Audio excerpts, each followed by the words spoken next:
Hi, welcome to Tony's Quick Tips. One of the best ways to get the best out of your revenue producers or your advisors in your practice is to get the KPIs right. Your key performance indicators are exactly what they sound like. These are the things that you should measure, which will tell you what leads to success or what behavior is contributing to success. And the key principle at work here that you need to bear in mind all the time is that you fundamentally get the behavior that you reward. Now, that's not rocket science, and yet it doesn't get reflected in the KPIs of so many staff because we tend to reward staff that we're told should matter to the culture or we're told should matter to the organisation. But realistically, the KPIs should be about the behaviours that lead to success in that position. So as an example, if I was designing some KPIs for an advisor working in a practice with myself, I would probably zero in on these 5 things.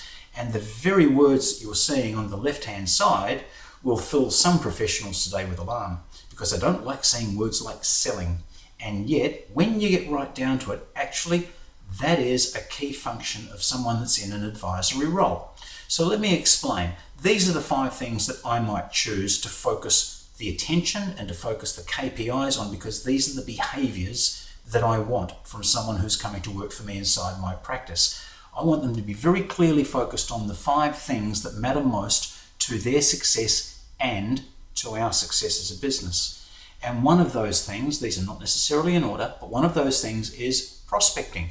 They need to be firmly focused on a key part of their job is going out and finding and engaging new clients. You can't just sit back and expect to have it all delivered to you if you want to carve out a career for yourself. You've got to go out and find and engage new clients as well as the opportunities that we present. Now, engagement, of course, there's 2 parts to engagement. Engaging new clients, as in signing them on, part of prospecting, that's one of the KPIs. But engaging with our clients and engaging with your prospects is critical to your success as well. That ongoing one-to-one communication about the additional products and services that you can bring to the table is critical to success. Selling, that word that so many professionals hate. Yet, selling, when you get right down to it, is convincing people to change course, convincing people to do something that they otherwise were not going to do. Now, as long as we do that ethically, and as long as we do that professionally, and we're giving them good advice, which is in their best interest, selling is a good thing. Selling is something we all need to do. And the KPI here is going to be around the conversion of inquiries and opportunities. So it's the conversion that I'm far more focused on because the conversion tells me whether or not someone's skill set is getting better or whether there's a problem in their training or their selling skills development. So selling would become one of the KPIs, their sales skills. Complying, I've got 2 different levels here of compliance. There is the first level of compliance that many of us in professional services think about overtly, which is meeting the regulatory and the legal standards without exception. And this is a non-negotiable, without exception. So there is no room for error here. There is no margin of error. There is no get 98% of the way there. This is a 100% thing. The KPI here is 100% compliance on the first measure.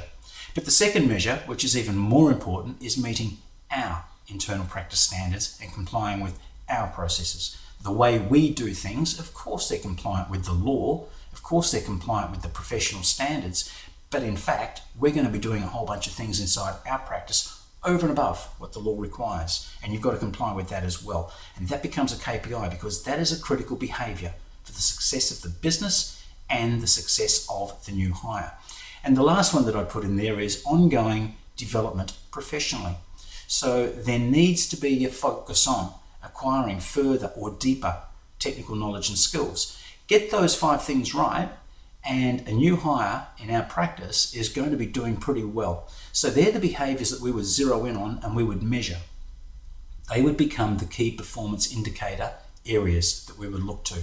So the key to all of this is to remember that what you've got to do is get very clear on what matters to your practice and to the success of the person that you're bringing on board. Get that right and you'll be rewarding the right behaviours that lead to your success and theirs. And that's the quick tip for today. Awesome.